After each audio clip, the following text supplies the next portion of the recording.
जैसे हाथी मस्ती से चलती है, इसलिए मस्ती से चलना चाहिए। ना जाने कौन सा पग मेरा दलदल में फंस जाए, कौन सा पग मेरे दलदल में फंस जाए, इसलिए मस्ती से चलना चाहिए। कोई काम में बड़ा सोच समझ के स्त्रियों को आगे बढ़ना चाहिए। इतनी सुंदर है भगवान, इतनी सुंदर है कि उनकी सुंदरता का क्या महिमा कोई गा सकता है? कोई नहीं गा सकता है। भगवान ने को देखा, जो लिया था असुर लिए थे, बोले कि ऐसे ये नहीं मानेंगे, इसको देखो भेंट कर दो महाराज। तो क्या किया, अमृत का कलश दे दिया। और सही में पूछिए तो भगवान रूपी अमृत को कोई देख ले भक्त, तो अमृत का क्या मोल है? अधरम मधुरम, सारा नख से लेकर सिख तक भगवान का माधुर्य है। चरितम मधुरम, गमनम मधुरम, हसितम मधुरम, नयनम मधुरम। भगवान की सारा कलाकृति जितनी है सब माधुरी है। अर्थात जो है भगवान की सारा कलाकृति, सारी ये कर्म जो है अंग अंग भगवान की अमृत है। तो भगवान को कोई देखकर अमृत जो कलश का है कोई लेगा, देखे और दीवाना कर दे, ऐसे छवि मनमोहन की देखते देखते दीवाना करने वाला जो है कन्हैया जी, ऐसा उनका छवि है। क्या हुआ महाराज? उसके बाद से भगवान को जब दिया कलश, जैसे कलश दिया महाराज, अधरम मधुरम, अधरम मधुरम, नयनम मधुरम, हसितम मधुरम, हसितम मधुरम, अधरम मधुरम, अधरम मधुरम, अधरम मधुरम, नयनम मधुरम,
सूरत को देखकर कौन नहीं मोह जाएगा।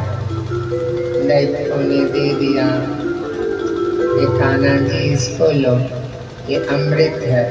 पर ये अमृत अब हमें नहीं चाहिए, अब आपका रूपा अमृत चाहिए, आपका रूपा अमृत चाहिए। और भगवान को निहारने लगे, लेकिन चश्मा उनकी अच्छी नहीं थी। चश्मा उनकी हरी वाली चश्मा से नहीं देख रहे थे, काली वाले चश्मा से देख रहे थे। हरी वाला चश्मा से सदा हर जगह हरी ही हरी दिखता है, हर जगह परमात्मा दिखता है। देवताओं ने हरी चश्मा लगा लिया, मेरे परमात्मा आए हैं। देवताओं ने भी देखा, दैत्यों ने भी देखा। हम बताते हैं ना, मेरी गौशाला में एक गाय थी, तो कसाई खाना से खरीद के आई थी। तो हरा हरा जो भी था चारा उसको खाती थी, या भूसा को अलग कर देती। अब हम लोग शहर वाले कहाँ से इतना भूसा पाएंगे, हरा चारा कहाँ पाएंगे।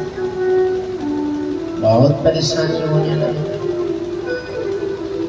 एक बाबा के पास गए, हमने कहा बाबा सूखा बाबा, हमारी गाय को लगता है किसी ने टोना कर दिया है। उन्होंने कहा बीमारी क्या है पंडित जी?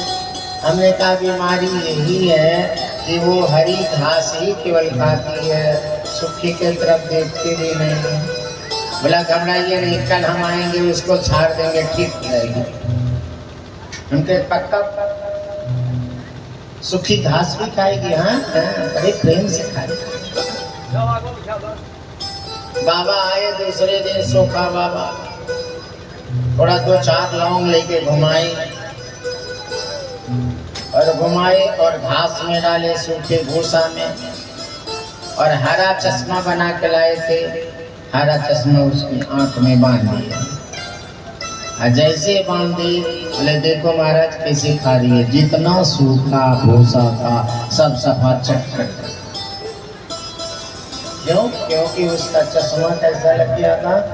हेलो हेलो हेलो हेलो, इसको सही करो, इसको ये hello hello hello hello hello, Radhe Radhe Radhe Radhe Radhe, तो आवाज बढ़ाइए। हेलो, इसको नहीं, ये सही ठीक है। तो खाए, तो हरी चश्मा जिसको भी लग जाए वो सूखी रोटी भी खाएगा तो उसका प्रसन्न मन रहेगा। लेकिन काला चश्मा लगाएगा तो अंधेरे में जिएगा वो। अब जितने डान लोग होते हैं क्या करते हैं, वो काला ही चश्मा तो लगा के घूमते हैं। उनको अंधेरा ठीक लगता है, चोर को अंधेरा ज्यादा अच्छा लगता है, पापी को अंधेरा ज्यादा अच्छा लगता है। क्या हुआ महाराज, भगवान के हाथों में दे दिया और दे दिया। भगवान ने कहा पंक्तिबद्ध बन बैठ जाओ। अब एक लाइन से सब बैठे, बोले नहीं नहीं नहीं नहीं नहीं नहीं, दो मत के लोग हो, दो तरफ बैठो। भगवान ने क्या किया, सभी देवताओं को पिला दिया अमृत। सभी देवताओं को अमृत पिला लिया। ठाकुर जी पिलाते थे इधर, देखते थे दैत्यों की तरफ, कहा मेरा रूप रंग पियो, हम इधर अमृत पिलाते हैं। भगवान ने सभी को पिला दिया। लेकिन कश्यप जी की एक और पत्नी थी जिनका नाम था सिंहिका। उनका बेटा का नाम था विप्रचिति। विप्रचिति था नाम, और विप्रचिति जो है बैठ गया बीच में। और सूर्य भगवान ने, चंद्रमा ने कहा ये कहाँ से आ गया, ये भी तो दैत्य कुल का है। भगवान से हरी चश्मा लगाए थे, इसलिए भगवान को सभी देवता पहचान रहे थे। काला चश्मा लगाए थे, इसलिए भगवान को दैत्य नहीं पहचानते थे। देवताओं ने कहा भगवान भगवान ये जो बैठा हुआ बीच में ये देवता नहीं, ये दैत्य है। और भगवान ने कहा एक ही दैत्य काफी है महाराज। नहीं कहते एक तालाब में एक मछली मर जाती है तो सारा तालाब गंदा हो जाता। एक अनार 100 बीमार होता है। तो भगवान ने कहा नहीं, इसको तो ठिकाने लगाना पड़ेगा। भगवान अपनी असली रूप में आए और ओम शांताकारं भुजगशयनं पद्मनाभं शांताकारं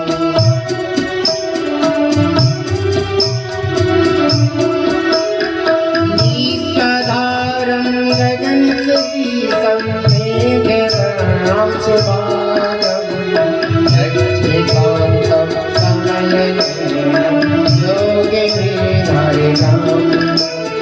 वन्दे विष्णो भवभयहरणं सर्वलोकनाथं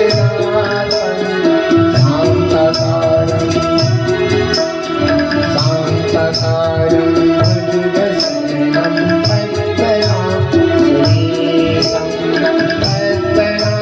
सुरेशं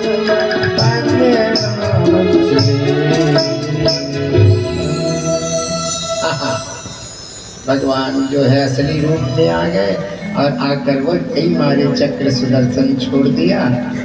और जैसे चक्र सुदर्शन छोड़ा उसका जो 2 धड़ कर दिया, उस भी प्रचिति का 2 धड़ हो गया। अब जमीन पर तो गिरा लेकिन वो अमृत पी लिया था, इसलिए दोनों धड़ कटे अलग हुए पर अमृत पी लिया था। इसलिए जो है क्या हुआ, वो मरा नहीं, दोनों धड़ों में प्राण थी। दोनों धड़ों में प्राण थी। भगवान ने झट से उसको 7वें स्थान पर बैठाया। ये 7वें स्थान पर रहेगा तो ठीक रहेगा। इसीलिए अगर 7 स्थान पर, पहले स्थान पर राहु है, 7वें पर केतु है, और एक पक्ष कोई ग्रह नहीं है तो काल सर्पयोग हो जाता है। जो ज्योतिष लोग हैं वो जानते ज्यादा ज्योतिषी लोग।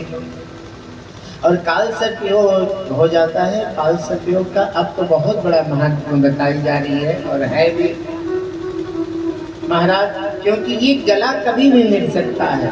जगह बनी रहेगी, खाली रहेगी तो मिल सकते हैं। क्या हुआ, वो दोनों को प्रहलाद जी को उन्होंने वरदान दिया था कि हम अपने हाथ से नहीं मारेंगे। प्रहलाद जी का वर याद आई। उन्होंने सोचा ये तो बड़ा गलती हो गया, ये तो दैत्य है, अब मैंने अपने हाथों से मारा और मैंने तो कहा था कि मैं अपने हाथों से संहार नहीं करूँगा, लेकिन मैंने कर दिया। भगवान ने कहा ये दोनों पूजे जाएंगे देवताओं के साथ।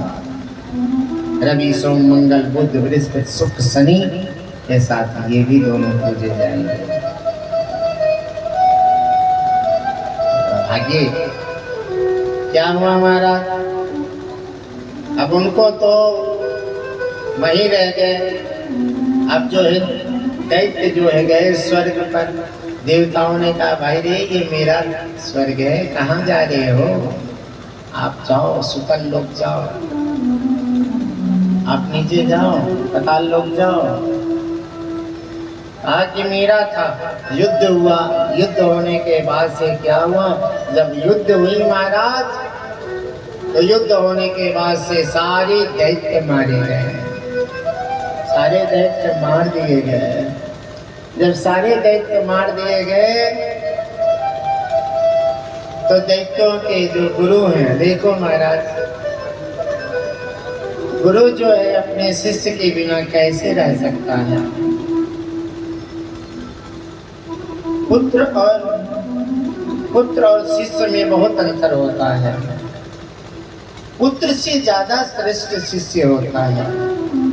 पुत्र तो अपना पिता का हक लेने के लिए, उत्तराधिकारी बनने के लिए, पिता के नाम से जानने के लिए वो पुत्र बना रहता है। लेकिन शिष्य जो है, शिष्य एवमेव गुरु की हर बातों को शिष्य जो है धर्मानुसार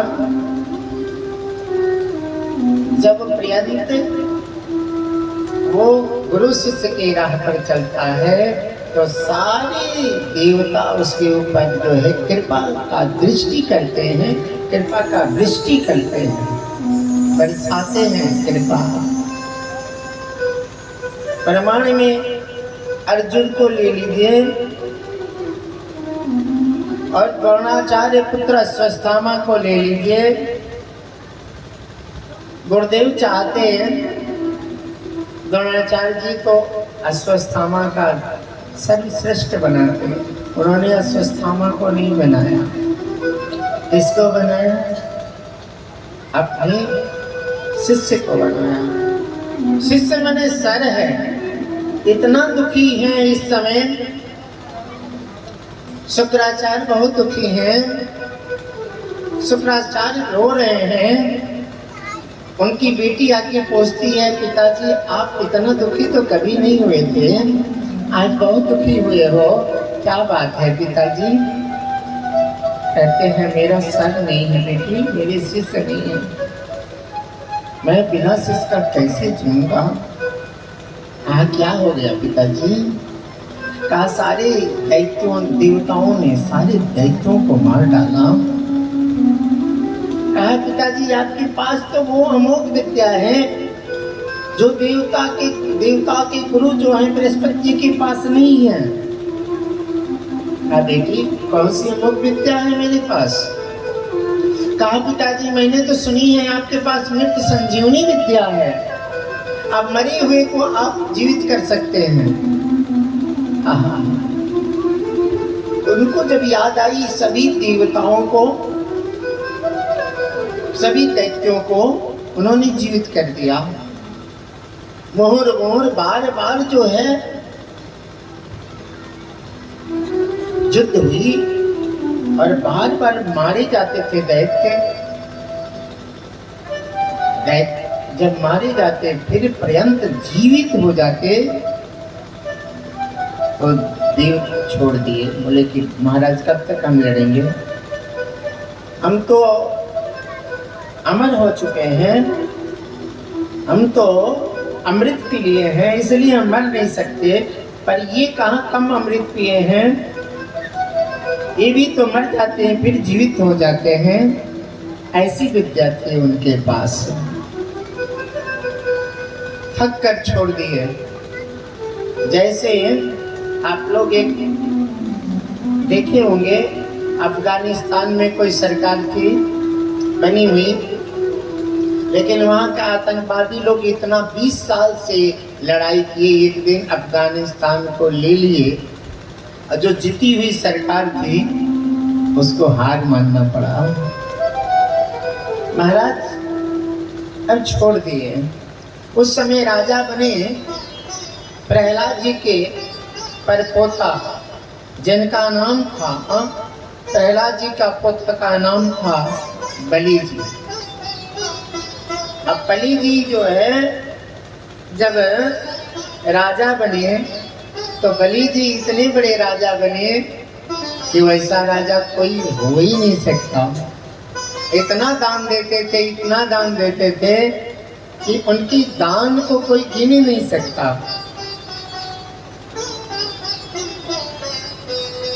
परीक्षित जी ने पूछा गुरुदेव वो तो दैत्य कुल के थे, फिर दान करने की परंपरा उनको कहाँ से आ गई, वो दान क्यों करने लगे?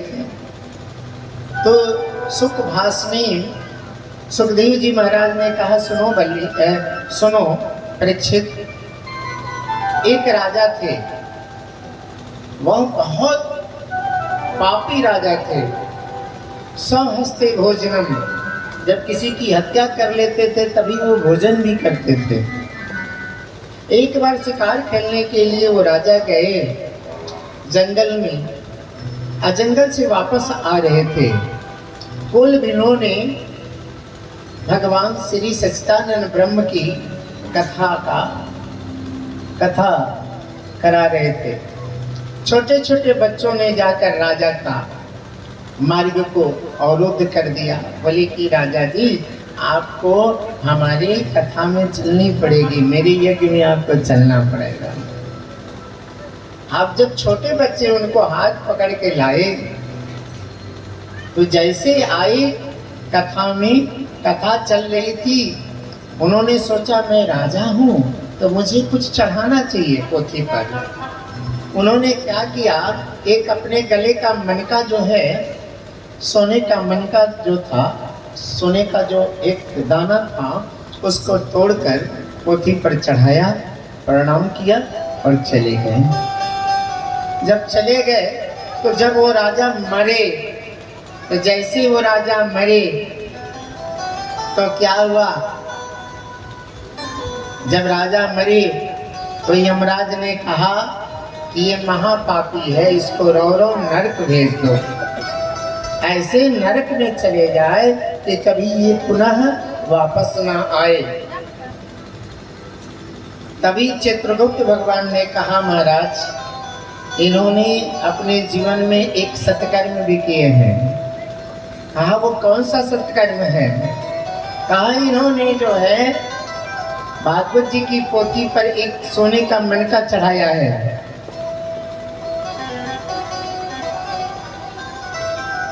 कहा उसका क्या फल होना चाहिए? भगवान चित्रगुप्त ने कहा उसका फल बस इतना होना चाहिए कि एक घटी जो है, घड़ी नहीं घटी, एक घटी जो है ये स्वर्ग पर राज करेंगे। यमराज ने कहा कि पूछो ये पहले राज करेंगे कि रौरव नरक भोगेंगे? राजा ने कहा मैं स्वर्ग पर राज करूंगा। कहा महाराज ये स्वर्ग पर राज करने को क्यों मिला? कहा आपने दान दिया है इसलिए आपको स्वर्ग पर राज करने को मिला। राजा सोचने लगे, एक मनका मैंने चढ़ाया तो एक घटी का, ये यद्यपि हम जाने होते तो इतना मनका हम चढ़ा दिए होते कि सदा स्वर्ग का पति बनकर रहते। राजा ने कहा हमको ले चलो स्वर्ग। स्वर्ग में गए, वहां जो उस समय उपस्थित प्रेजेंट जो इंद्र थे, उन इंद्र को ब्रह्मा जी आते हैं और सप्तऋषि आते हैं, कहते हैं कुछ क्षण के लिए आप जलपान करने के लिए चले जाओ, लंच करने के लिए चले जाओ महाराज। और कुछ क्षण के लिए ये राजा बनेंगे, मैंने एक घटी के लिए, क्षण के लिए नहीं, एक घटी के लिए राजा बनेंगे। इंद्र ने कहा बहुत काम मैंने किया है, इसलिए ऐसा करते हैं, चलो थोड़ा रेस्ट ले लेते हैं, थोड़ा आराम कर लेते हैं। जैसे इंद्र गए वैसे ये भगवान ब्रह्मा के द्वारा, सप्तऋषियों के द्वारा राज तिलक हुई। राज तिलक करके ऐसे ब्रह्मा जी ब्रह्मलोक गए और सप्तऋषि जो है किस लोक गए? भूलोके मनुष्याणाम भुवलोके पितृस्थिता स्वलोके वसंते देवता महलोके महर्षि ऋषि। महलोक को चले गए। जब ऋषि महलों को चले गए, महाराज अभी जो है, जो राजा इंद्र बना था एक घड़ी के लिए, उसने क्या किया, सारा स्वर्ग का जितना संपदा था सबको दान कर दिया। स्वर्ग में जितनी अप्सराएं थी, परियां थी, उनको भी दान कर दिया। यहाँ तक छोड़ो ना, महाराज कुबेर जी को बोला कि महाराज रावण जी आइए, आपको ले, इनको ही आप ले जाओ। कुबेर जी को लेके चले गए, सबको दान कर दिए, कुछ बचा नहीं। प्रजाति जो है वृक्ष को भी दान कर दिया, अब कुछ बचा नहीं स्वर्ग में। बस स्वर्ग का ढांचा बचा। और जैसे स्वर्ग का ढांचा बचा, बोले कि महाराज अब हमको राज्य नहीं करना है। कितना दिन उन्होंने राज किया? एक घटी मिला था, लेकिन आधा घटी उसने राज्य किया, मात्र आधा घटी। जैसे 1 घंटा होता है 60 मिनट का, तो 30 मिनट एक आधा घंटा होता है। उसी के जो घटी है माना गया है 45 मिनट का होता है, तो उसके आधा जो है घटी जो है उसने राज्य किया। और कहा महाराज जब मैं राज नहीं करूंगा। इंद्र के पास जाकर किसी ने कहा महाराज वो तो राज्य करना नहीं चाहता है, आप चलो महाराज देखो। कहा महाराज कैसा त्यागी है, आज तक ऐसा त्यागी मैंने कभी देखा नहीं था। चलो पहले उसका दर्शन करते हैं। इंद्रासन के स्वर्ग की सुख लेने के लिए लोग तरसते हैं कि एक पल और एक प्रतिपल और मैं इस स्वर्ग में रह जाता। लेकिन क्या कारण है कि ये जा रहा है? जाकर इंद्र ने देखा तो जितनी अप्सराएं हैं कोई दिखे ना, जितने देवता है कोई दिखे ना, जितने गंधर्व हैं कोई दिखे ना, जो भी संपदा है कुछ न दिखे। बोले कहाँ गए? मुस्कुरा के कह दिया कि सब दान हो गए। कहा कि सब दान हो गए। कहा महाराज तो सब कुछ दान कर दिया तो ये कुर्सी क्यों छोड़े, इसको भी दान कर दिए होते। कहा महाराज कुर्सी मिली थी हमको 1 घटी के लिए, अब मैंने आधा घटी में ही मैंने आपको वापस कर दिया। कुर्सी दान कर देते तो वापस कहाँ से करते आप? महाराज कुर्सी लो, महाराज राज करो। अब जब सब दान हो गया, कुछ बचा ही नहीं, तो क्या राज्य करे, खाट करे? अब वही जो है दूसरी जन्म में बलि बने। अब उनको देखो, एक बार किसी व्यवसाय में लाभ हो जाता है ना, तब मन वही करता है कि वही व्यवसाय करेंगे।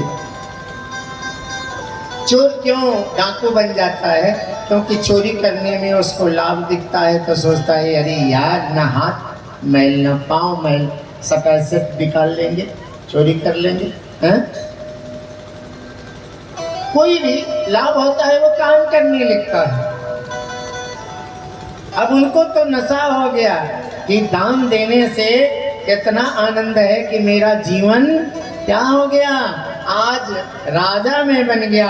किस कुल का राजा में बना? और प्रहलाद जी के कुल का मैं राजा बना। बोली वृंदावन बिहारी लाल की जय। बताई गई है आदत्त दानश्च भवेत् दरिद्री,